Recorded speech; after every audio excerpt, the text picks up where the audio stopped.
Olá, pessoas. Terceira parte sobre o Foucault. O que eu quero conversar com vocês hoje? A fase do Foucault ali nos anos 70, quando ele ingressou lá ao Collège de France. E ela, na minha opinião, pelo menos, é a fase mais destacada na produção intelectual dele, é a que deu mais impacto na sua trajetória.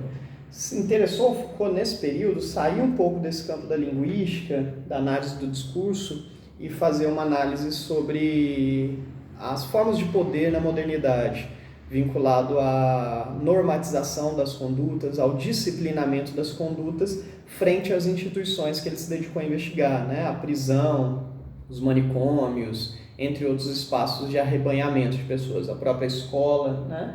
E interessou a ele, do ponto de vista filosófico, diferenciar aquilo que ele chamou de práticas de subjetivação com sujeição.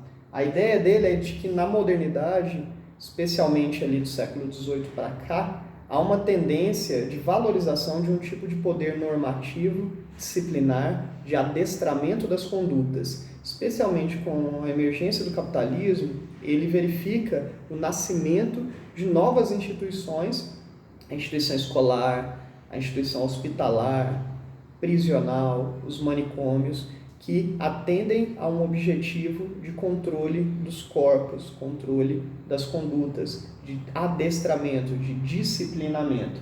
Práticas, portanto, de sujeição, de assujeitar a uma instituição, ao Estado, a formas de poder das mais diversas. E ele propõe um outro caminho, que é a busca por práticas de subjetivação, no sentido de buscar a construção de uma autonomia do sujeito em relação ao mundo, em relação aos seus projetos, seus desejos. A gente vê aqui, nessa ideia de subjetivação do Foucault, uma herança nietzschiana, né, daquilo que o Nietzsche chamava de além-homem, né, do Übermensch, em alemão, que seria algo como super-homem, a afirmação das nossas vontades de potência, a transvaloração dos valores. O Foucault está muito próximo desse tipo de análise. A gente já havia falado aqui em aula que ele é de base nietzschiana, é a filosofia dele. Então interessou muito a ele compreender as origens históricas do que a gente compreende como poder disciplinar.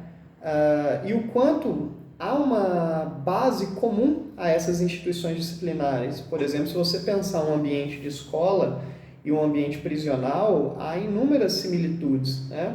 Há a hora do banho de sol e a hora do intervalo. Há uma uniformização dos trajes, há uma divisão em salas ou celas, há uma proibição de saída dessas salas ou celas, há vigias nos corredores, há janelas para que possa se observar aquele ambiente interno de encarceramento, né? Há uma proibição de práticas normativas do tipo de você dormir num dado horário, de você se alimentar num dado horário, de ir ao banheiro num dado horário, né?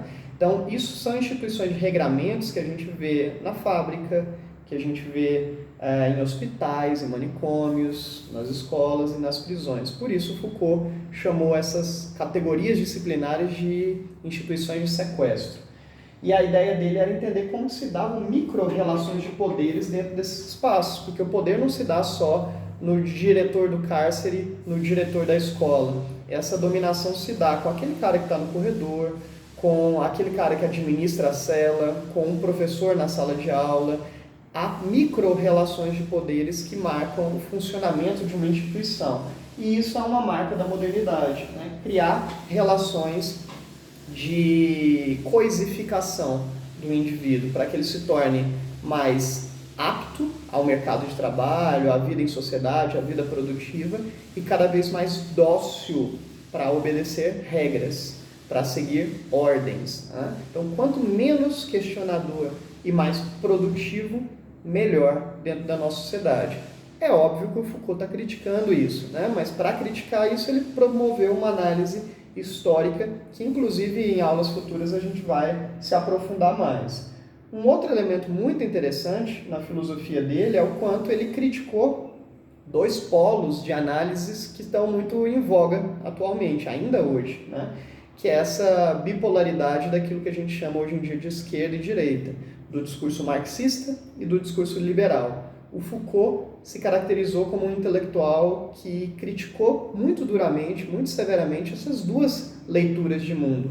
O Foucault foi um crítico vigoroso do pensamento marxista, muito embora na sua juventude ele tenha sido filiado ao Partido Comunista Francês, mas na sua maturidade acabou se afastando disso. Um dos exemplos está nesse curso que ele deu em Paris, no Collège de France, que virou o livro chamado Em Defesa da Sociedade. Esse curso ele foi ministrado, para ser mais preciso aqui, entre o ano de 1975 e o ano de 76. A última aula que ele deu neste curso foi a aula do dia, vamos ver aqui, do dia 17 de março de 76. No finalzinho dessa aula, que foi publicada, ele analisa o quanto que há, nas palavras dele, nos regimes onde se aplicou uma espécie de socialismo, como por exemplo um regime stalinista, soviético, uma prática, nas palavras de Foucault, racista. Eu vou ler exatamente a crítica que ele faz. O que me parece interessante também é que faz tempo que me é problemático, e mais uma vez não simplesmente no plano do Estado socialista, que se encontra o funcionamento do racismo, de diferentes formas do projeto socialista, me parece já ao final do século XIX, em torno do século seguinte. Cada vez que o socialismo insistiu, sobretudo numa transformação das condições econômicas, como uma transformação na formação do Estado capitalista para o Estado socialista, tornou-se a insistir o problema da luta contra o inimigo, da eliminação do adversário no interior de uma sociedade capitalista. Esse enfrentamento físico insurge no racismo. E aí ele continua no final. Os socialistas, em sua extrema maioria, eram fundamentalmente racistas. É claro que ele está ampliando o conceito de racismo. O que ele está chamando de racismo? Não é só no ponto de vista étnico, é no ponto de vista de defender o extermínio do outro, porque o outro é outro, né? Uma espécie de elemento quase que totalitário. E o Foucault identificou isso nos regimes socialistas aplicados até então, especialmente na União Soviética, especialmente na figura do Stalin. Uma filósofa chamada Hannah Arendt traz uma análise bastante parecida, né? Então, o Foucault é um crítico desses regimes que promovem rupturas das liberdades e, portanto, criticou o marxismo pelo menos ortodoxo, ou pelo menos as formas equivocadas de aplicação de um ideal socialista. E por isso muitos marxistas têm um pé atrás, uma implicância com o pensamento Foucaultiano. Ocorre que o Foucault foi um crítico também dos liberais, que é o outro lado dessa bipolaridade, né, da chamada direita aqui no Brasil. E ele expressou essa crítica em obras como essa aqui, O Nascimento da Biopolítica, que foi um curso que ele ministrou também no final dos anos 70, entre 78 e 79, em Paris, no Collège de France, e um curso que ele se dedicou a fazer um mapeamento histórico do liberalismo, do neoliberalismo, e entre outras coisas, ele diz o seguinte: na teoria liberal, a do Homo economicus, de que lhes falei na última vez, vocês se lembram, o interesse coletivo nasce de um jogo cego entre interesses de egoístas. E ele segue a análise crítica ao regime liberal. Me parece que interessava ao Foucault pensar uma espécie de terceira via, que não fosse essa do liberalismo, aquele ali do Adam Smith, aquele ali do John Locke, nem mesmo as tradições neoliberais, que para ele pareciam muito problemáticas, e nem mesmo a defesa de regimes autoritários que estabeleçam supressão de liberdades individuais, como foram as experiências socialistas. Então, lamentavelmente, Foucault não teve tanto tempo para ir adiante nisso, já que poucos anos depois desses cursos ele acabou falecendo, mas me parece interessar a ele construir uma espécie de nova via. E atribuiu-se ao pensamento do Foucault, ao longo dos anos 80 para cá, a espécie de uma representação de uma nova esquerda.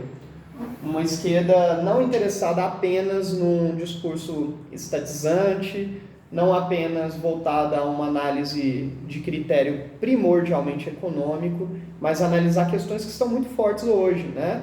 As pautas de gênero, as questões do feminismo, os movimentos contraculturais. O Foucault acabou sendo uma inspiração para os intelectuais que acabaram mais tarde levantando essas bandeiras e representando uma roupagem de uma espécie de nova esquerda, né?